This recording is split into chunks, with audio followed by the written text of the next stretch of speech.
मान लीजिए कि आपके पास एक यौगिक है। जैसे हम कॉपर क्लोराइड को ले लेते हैं और आप यहाँ इस यौगिक से कॉपर को अलग करना चाहते हैं। तो आप यह कैसे कर सकते हैं? इसके लिए आप इस यौगिक की अभिक्रिया कॉपर से अधिक क्रियाशील धातु से करा सकते हैं। जैसे इस उदाहरण में हम इसकी अभिक्रिया आयरन से करा सकते हैं और आयरन कॉपर को प्रतिस्थापित कर देगा, जिससे कॉपर अलग हो जाएगा। लेकिन अब आपके मन में यह सवाल होगा कि हम यह कैसे याद रखेंगे कि कौन सी धातु किसी दूसरी धातु से अधिक अभिक्रियाशील है। तो इसके लिए हम धातुओं की सक्रियता श्रेणी या रिएक्टिविटी सीरीज का उपयोग कर सकते हैं। रिएक्टिविटी सीरीज में धातुओं को उनकी सक्रियता के अनुसार क्रम में व्यवस्थित किया जाता है। जैसे यहाँ आप देख सकते हैं, हमने कुछ धातुओं की रिएक्टिविटी सीरीज तैयार की है।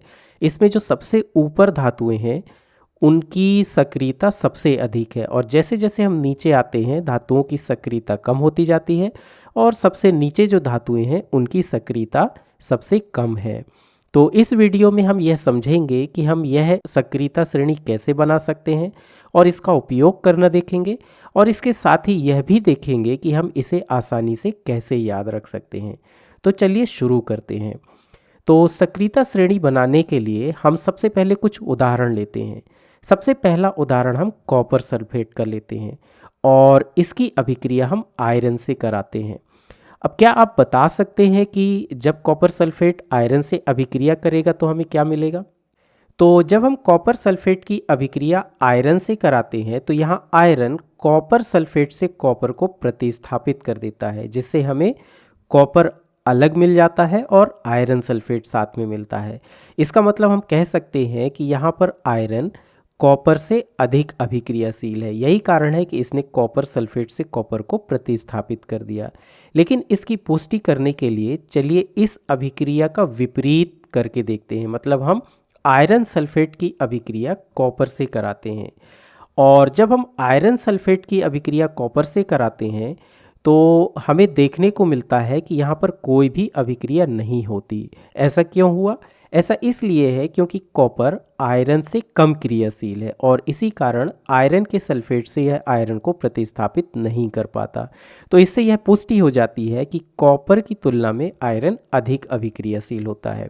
चलिए एक और उदाहरण लेते हैं, और इस उदाहरण में हम जिंक की अभिक्रिया कॉपर सल्फेट से कराते हैं। और जब जिंक कॉपर सल्फेट से अभिक्रिया करता है तो इस बार भी जिंक कॉपर को कॉपर सल्फेट से प्रतिस्थापित कर देता है, जिससे कॉपर अलग हो जाता है और हमें जिंक का सल्फेट मिलता है। इसका मतलब यहाँ पर भी हम कह सकते हैं कि जिंक कॉपर से अधिक अभिक्रियाशील है, इसीलिए जिंक कॉपर को प्रतिस्थापित कर देता है। तो इस तरह से हम अलग अलग धातुओं की अभिक्रिया करा करके पता कर सकते हैं कि कौन सी धातु कितनी क्रियाशील है, और इन धातुओं की क्रियाशीलता का क्रम निर्धारित कर सकते हैं। जैसे यहाँ पर हम आयरन और जिंक के लिए भी इन धातुओं की अभिक्रिया करा सकते हैं, और इस तरह से सभी धातुओं की अभिक्रिया कराने पर हमें इनका क्रम मिल जाएगा, कौन सी धातु अधिक क्रियाशील है और कौन सी कम क्रियाशील है। और जब हम अलग अलग धातुओं की अभिक्रिया कराकर इनकी सक्रियता श्रेणी या रिएक्टिविटी सीरीज तैयार करते हैं तो वह श्रेणी कुछ इस प्रकार की मिलती है। हालांकि यहाँ पर सभी धातुएं नहीं हैं। यदि आप सभी धातुओं की अभिक्रिया कराएंगे तो यह श्रेणी आपको थोड़ा लंबी मिल सकती है। तो इस श्रेणी में सबसे ऊपर जो धातुएं हैं वो सबसे अधिक क्रियाशील धातुएं हैं, जबकि जो सबसे नीचे धातुएं हैं वो सबसे कम क्रियाशील धातुएं हैं।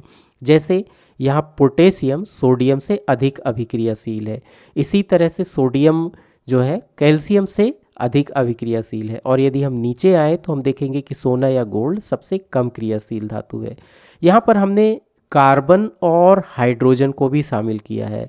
ये धातुएं नहीं हैं, लेकिन हमने इस सीरीज़ में इनको शामिल किया है ताकि आपको प्रश्नों को करते समय आसानी हो।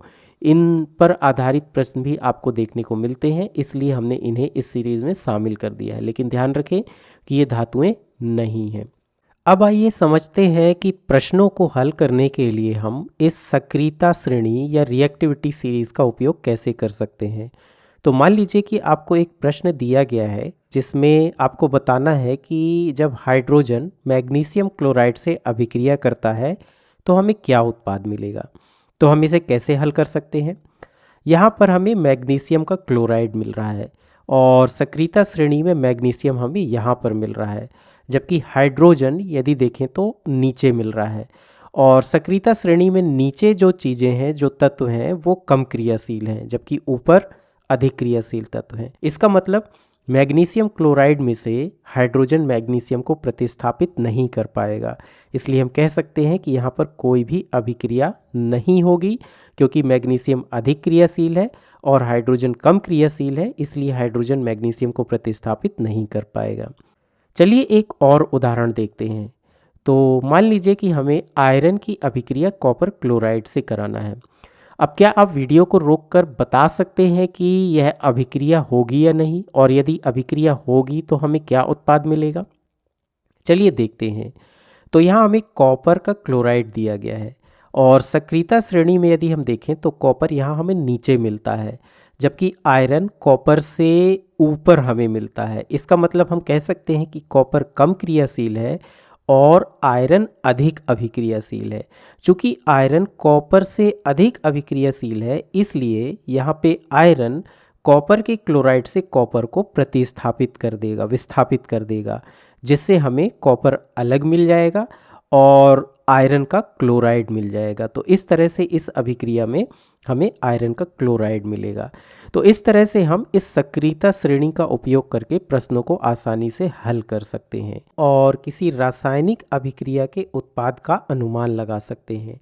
लेकिन सक्रियता श्रेणी का केवल यही उपयोग नहीं है, इसके और भी कुछ महत्वपूर्ण उपयोग हैं। जैसे पृथ्वी में बहुत सारी धातुएं अपने स्वतंत्र रूप में नहीं मिलती हैं। अत्यधिक क्रियाशील होने के कारण ये धातुएं अपने यौगिकों के रूप में मिलती हैं, जैसे सोडियम, कैल्शियम, मैग्नीशियम, एल्यूमिनियम, यहाँ तक कि कॉपर जैसी धातु भी अपने यौगिकों के रूप में मिलती है। लेकिन इन धातुओं की आवश्यकता हमें अपने दैनिक जीवन में पड़ती है। हम अपने घर में विद्युत उपकरणों में इन धातुओं को देख सकते हैं। कॉपर का उपयोग हम विद्युत उपकरणों के निर्माण के लिए करते हैं। तो यदि प्रकृति में ये धातुएं अपने यौगिक के रूप में मिलती हैं, तो हम इन्हें इन यौगिकों से कैसे निष्कर्षित करेंगे? इसके लिए हमें इनकी अभिक्रिया इनसे अधिक अभिक्रियाशील धातु से कराना होगा, तभी हम इन्हें निष्कर्षित कर सकते हैं, स्वतंत्र रूप से प्राप्त कर सकते हैं। और इस कार्य में ये सक्रियता श्रेणी हमें काफ़ी मदद करती है। तो इसका यह भी एक महत्वपूर्ण उपयोग है। आइए अब देखते हैं कि हम इस सक्रियता श्रेणी को आसानी से कैसे याद रख सकते हैं। तो इसे आसानी से याद रखने के लिए आप कोई स्मृति सूत्र या निमोनिक तैयार कर सकते हैं। जैसे यहाँ पर मैंने एक निमोनिक तैयार किया है, आप चाहें तो इसका उपयोग कर सकते हैं या फिर अपना कोई खुद का भी निमोनिक बना सकते हैं। तो यह एक वाक्य है जिसकी सहायता से हम इस सक्रियता श्रेणी को याद रख सकते हैं, और यह वाक्य है, please stop calling me a careless zebra, instead try learning how copper mercury saves gold. इस वाक्य के प्रत्येक शब्द के पहले अक्षर का उपयोग हम इन तत्वों के नाम को याद रखने के लिए कर सकते हैं। जैसे प्लीज़ का पहला अक्षर P है, जिससे हमें पोटेशियम याद रखने में आसानी हो सकती है। इसी तरह से स्टॉप में जो पहला अक्षर S है, इससे हम सोडियम को याद रख सकते हैं। कॉलिंग में Ca से हम कैल्शियम को याद रख सकते हैं। तो इस निमोनिक की सहायता से आप आसानी से याद रख सकते हैं कि जो हमारी सक्रियता श्रेणी है वो क्या है। अब आइए देखते हैं कि इस वीडियो में हमने क्या समझा। तो यहाँ पर हमने समझा कि जब हम किसी धातु के यौगिक से अधिक अभिक्रियाशील धातु की क्रिया कराते हैं, तो वह अधिक अभिक्रियाशील धातु उस धातु को उसके यौगिक से प्रतिस्थापित कर देती है, और इस तरह से हम उस धातु को स्वतंत्र रूप से प्राप्त कर सकते हैं। और इस तरह की अभिक्रियाओं के द्वारा हम अलग अलग धातुओं की क्रियाशीलता के आधार पर उनकी सक्रियता श्रेणी तैयार कर सकते हैं, और इस सक्रियता श्रेणी का उपयोग करके आप इस तरह के प्रश्नों को आसानी से हल कर सकते हैं।